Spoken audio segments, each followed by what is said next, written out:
Jifunze kuongea Kiarabu online TV. Karibu. Bismillahirrahmanirrahim. Alhamdulillah wassalatu wassalamu ala rasulillah Muhammadin sallallahu alayhi wa ala alihi wa ashabihi wa sallam. Amma ba'du. Na kitu ambacho tunakusudia kujifunza hapa kinafungamana na ilmu al-imla, ilmu ya uandishi. Sasa kwenye ilmu ya imla kuna kitu kinaitwa alamatu tarqim. Ni zile alama ambazo zinawekwa wakati wa uandishi. Ataelezea ni nini maana ya alamatu tarqim. Anasema at-tarqim maana yake ni wad'u alamatin, ni kuweka alama baina ajza'i al-kalam, kati ya vifungu vya maneno al-maktubi vilivyoandikwa, liyatamayyaza ba'dhuhu min ba'd, ili yapambanuke baadhi yake kwa baadhi. Liyatamayaza, ili hayo maneno yapambanuke, baadhuhu, baadhi yake, min baadhi, kutokana na baadhi nyingine. Kuna kuweka zile alama inajulisha kwamba neno hili mwisho wake hapa, neno hili mwisho wake hapa, zile alamatu tarqim. Wa fi ma yali, na katika yafuatayo hadhihi alalamati, hizi alama na nazieleza hizi alamatu at-tarqim. Kuna kitu kinaitwa an-nuqtatu, nukta, ambayo nukta inakuwa kama kidoti ambacho kipo ndani ya mabano mawili. Hiki hapa inaitwa an-nuqtatu, hicho ambacho kipo ndani ya mabano mawili inaitwa an-nukta. Hii nukta ina kazi gani? Tadullu ala waqfin tammin, hii inajulisha juu ya kusimama kuliko kamilika. Maana ukiweka nukta, bimaana inajulisha kwamba hapo ushafika mwisho wa hayo maneno yako. Watudha'u fi nihayati aljumla, na hii nukta inawekwa sehemu gani? Na inawekwa mwishoni mwa sentence, bimaana ushamaliza maneno yako unaweka nukta. Nahu, mfano alquranu kitabullah, Qur'ani ni kitabu cha Allah. Maana umeona umeweka nukta, maana hapa inajulisha kwamba nukta yuko mwisho, inajulisha kwamba ushafika mwisho wa maneno yako. Adrusu bil jami'ati al-islamiyya, ninasoma katika jami'atu al-islamiyya. Maana ushamaliza sentence yako, umeweka nini? Nukta mwisho. Kwa hii nukta inawekwa tudha fi nihayati aljumla, inawekwa mwishoni mwa sentence. Hiyo ni moja katika alamatu tarqim. Alama ya pili, kuna kitu kinaitwa an-nuqtatani, nukta mbili ambazo zipo hapa ndani ya haya mabano mawili, zinaitwa an-nuqtatani. Alama hizi zinaitwa nukta mbili. Tudha hadhihi al-alama, huwekwa alama hii litawdihi ma qablaha, kwa ajili ya kuyaweka wazi yale ambayo yapo kabla yake. Watati, na huja baina alqawli wa maqulihi, kati ya qawli na kile kinachojulishwa na hiyo qawli yake, kwa sababu kuna qawli na maqulul qawli. Kwa maqulul qawli ni kile ambacho kinajulishwa na hiyo qawli. Nahu, mfano qala sallallahu alayhi wasallam, amesema Mtume sallam. Hii ni qawli. Umeona hapa imewekwa nini? Nukta mbili. Sasa maqul ni hiki ambacho kinafuata baada hii qawli, ambayo ni aljannatu tahta dhilali suyuf. Kwa hiyo qawli ni qala sallallahu alayhi wasallam, na maqulihi ndio hii nini? Aljannatu tahta dhilali suyuf. Kwa hiyo ni katika sehemu ambazo huwekwa hizi nukta mbili kati ya qawli na maquli yake. Amesema fulani, bimaana hii fulani ni qawli, kwa hayo maneno yake ndo anakuwa ni maqul alqawli. Kwa unaweka pale nukta mbili kabla hujanukuu hayo maneno yake. Amesema Saidi, umeona? Kwa kabla hujanukuu hayo maneno ya Saidi unaweka nukta mbili, ambao amesema Saidi ni qawli, na hayo utakayoyanukuu aliyosema Saidi ndo anaitwa maqulu alqawli, bimaana yaliyojulishwa na nini? Na qawli. Pia hizi nukta mbili zinawekwa baina shay'i wa aqsamihi, kati ya kitu na vigawanyo vyake. Nahu, mfano hapa nahu maana ni katika uandishi tu imekosewa. Nahu, mfano alkalimatu thalathatu aqsam, neno linagawanyika katika vigawanyo vitatu. Sasa kabla hujataja hivyo vigawanyo vitatu unaweka nukta mbili, kwa sababu tumeona kwamba hizi nukta mbili zinawekwa kati ya kitu na vigawanyo vyake. Kwa mfano hapa kabla hujavinukuu hivyo vigawanyo na ismun wa fi'lun wa harf, naona hivyo. Kadhalika katika sehemu ambazo huwekwa hizi nukta mbili, qabla al-manquli, kabla ya kinukuliwa, kabla ya kitu kinachonukuliwa. Nahu, mfano min al-amthali al-arabiyyati, miongoni mwa mifano ya Kiarabu. Maana kabla hujanukuu unaweka nukta mbili. Aljaru qabla ad-dar, ujirani kabla ya nyumba. Unaona? bimaana miongoni mwa misali za Kiswahili kabla hujainukuu unaweka nukta mbili unanukuu. Kabla tamthil, kabla ya kutolea mfano. Yani hapa anaelezea sehemu wakati gani hizo nukta zinawekwa. Nahau, mfano alfa'ilu marfu', mtendaji anakuwa na rafu. Nahau bimaana sasa unataka kutoa maelezo ya hapa, mtendaji anakuwa na rafu. Nahau, mfano alfa'ilu marfu', nahau mfano, maana kabla hujanukuu huo mfano, khalaqana Allahu ta'ala, mfano Allah ametuumba, Allah khalaqana Allahu ta'ala. Pia katika sehemu ambazo huwekwa hizo nukta mbili kabla tafsiri, kabla ya kufasiri neno. Nahau, mfano al-laythu, neno layth, yani unataka kulifasiri neno kama ile, unaweka nukta mbili. Al-asad, simba. Yani hata hivyo kwenye Kiswahili neno nyumba, maana yake sasa kabla hujanukuu hiyo maana ya nyumba. Na miongoni mwa alamatu tarqim namba 3 ni al-fasila. Al-fasila ni hii alama ambayo ipo ndani ya mabano mawili, ngine naita alama ya koma.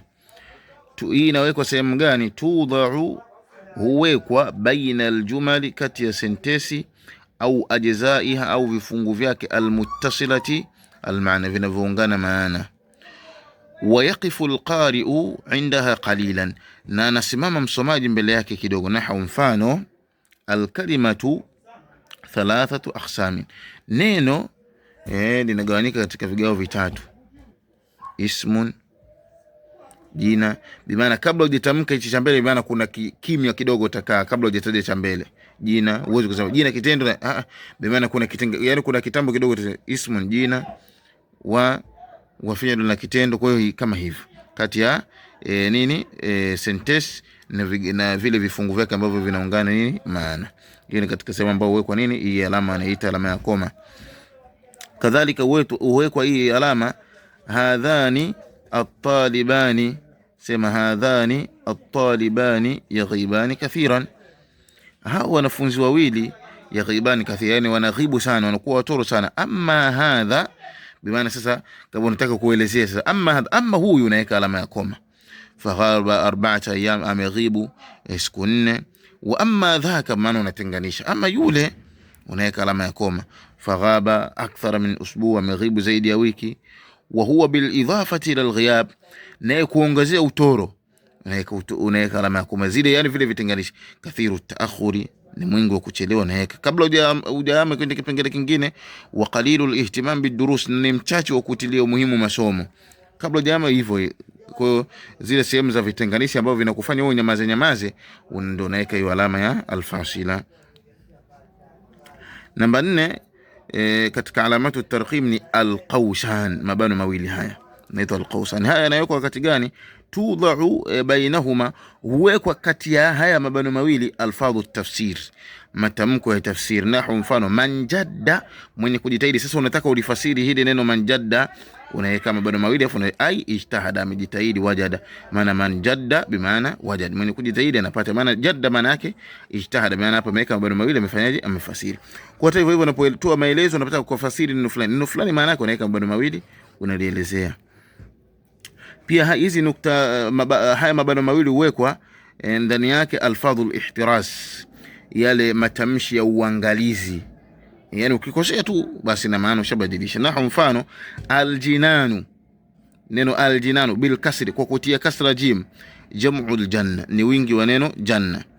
Wal janan, na neno aljanan kwa bil fathi, kwa kuita fatha jim inakuwa alqalb. Kwa hiyo kama hivi mfano unaona kiasi ya kwamba hili neno aljinan au aljanan kama lijaekwa shakli, unaweza kaliweka katika hali zote mbili, ima ukaisoma kwa fatha au ukaisoma kwa kasra, utegemea na namna lilivyokuja katika sentence. Kwa hiyo alfadhul ihtiraz. Kwa hiyo kama hili tamshi kama haya yanaitwa alfadhul ihtiraz, matamshi ambayo yanahitaji uangalizi kwenye utamshi wake.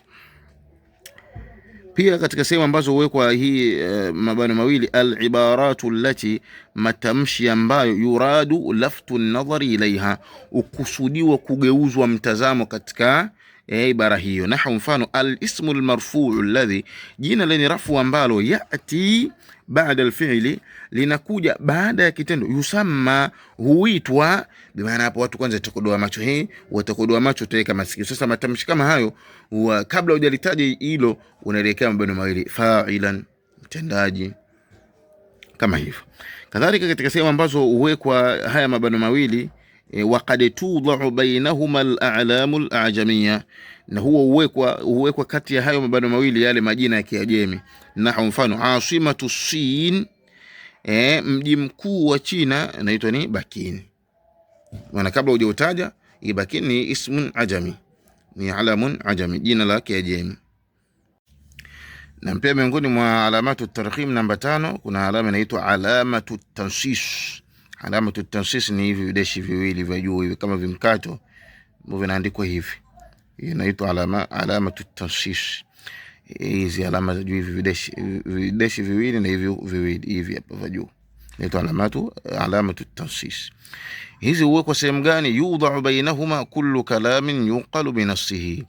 Hizi huwekwa kati ya kila maneno ambayo unukuliwa kwa nafsi yake.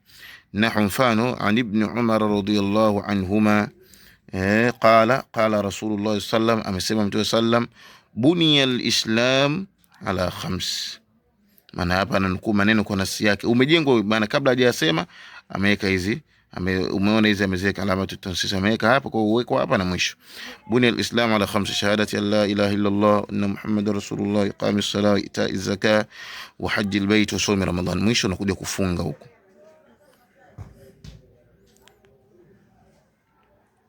Naona kama hivyo wengine wanaiziita funga semi na fungua semi. Muttafaqun alayhi. Pia katika alamatu tansis kuna alama inaitwa ash-shartatani. Ash-shartatani ni hii mistari miwili ambayo inaandikwa kama alama ya toa, huandikwa kama hivi miwili, inaandikwa mmoja na mmoja hapa kati kama kuna baki kiwazi. Hizi huwekwa sehemu gani? Anasema tudha'u bainahuma al-jumlatu al-mu'tarida. Hizi alama hizi alamatu ash-shartatani huwekwa kati yake sentensi ambayo yenye kukinzana. Nahu mfano akhbarani Ahmadu asdiqai, akhbarani ahadu asdiqai, akhbarani ahadu asdiqai, ameniambia mimi mmoja kati ya asdiqai, wa huwa mudiru almadrasa, na yeye ni mudiru wa madrasa. Jumla mu'tarida, ameweka mkato hapo. Maana hapo maana jumla imekinzana, ameanza kuweka hapa, amekuja kuweka na huko. Anna al-utlata satabda fi awwal ash-shahr al-qadim. Kana ustadhi, alikuwa ustadhi wangu desh rahimahullah desh, na hizi alamatu kama hivi. Aliman dadiran bil ihtiram, alikuwa ni mwenye ilmu anastahili kuheshimiwa. Pia katika alamatu tarqim kuna alamatu ta'athuri. Hii alamatu ta'athuri nyingine inaitwa alama ya mshangao. Tudha'u fi nihayati al-jumla, huwekwa mwishoni mwa sentence allati ambayo tadullu ala at-ta'ajjub, inayojulisha mshangao au al-farah au furaha au al-huzn au huzuni au at-tawajjuh au kuhisi maumivu. Nahu mfano ma ahsana hadha al-masjida, uzuri ulioje wa msikiti hapa, umefurahi, umefanya ta'ajjub hapa, umefanya nini? Ta'ajjub. Ma sha Allah, hapa umefurahi, ma sha Allah. Alhamdulillah najahtu, faulu, wa na mama yangu, wa rasah, na kichwa changu. Hizi ni katika matamshi ya kununika na kurudisha huzuni. Miongoni mwa alama za tarqim ni alamatul istifham, alama ya kuuliza, hii ambayo ipo ndani ya mabano. Tudha'u fi nihayati jumlatil istifham, huwekwa mwishoni mwa sentence ya kuulizia. Nahu mfano masmuk, huwekwa kaifa haluk, vipi hali yako. Min aina ant, atalibun anta, kama hivyo. Namba 9 ya mwisho alamatul hadh. Alama hii inaitwa alamatul hadh, alama ya kuondosha, inajua kwamba kuna matamshi yameondoshwa, hizi dash dash. Ukiona kwamba maandiko maneno alafu zimewekwa alama hizi, inajua kwamba kuna maneno yameondoshwa. Tudha'u makan almahdhuf min alkalam, huwekwa sehemu iliyoondoshwa katika maneno, liikhtisar ala almatlub, kwa ajili ya kufupisha kusudio, au alistiftah bidhikri baadhi, au kufungua tu kutaja baadhi yake. Nahu mfano qala an-nabii sallallahu alayhi wasallam, amesema Mtume, al-mu'minu al-qawiyyu khairun wa habbu ila Allah min al-mu'min al-dha'if. Maana hapa imejua kwamba kuna maneno mengine yamefanyaje, yameondoshwa, au pia inakuwa kwa maana ya al-istiftah bi dhikri ba'dhihi, kufunguliwa kutajwa baadhi, maana inawezekana tu imetajwa baadhi ya hiyo hadithi. Shamatani, amenitushi, waqal, na amesema ya, maana hapa ameondosha. Inajua kwamba haya aliyozungumza yameondoshwa. Kwa hiyo ni hizi zinaitwa katika ilmu ya imla zinaitwa alamatu at-tarqim. Sallallahu wasallam ala nabiyina Muhammad wa ala alihi wa sahbihi wasallam.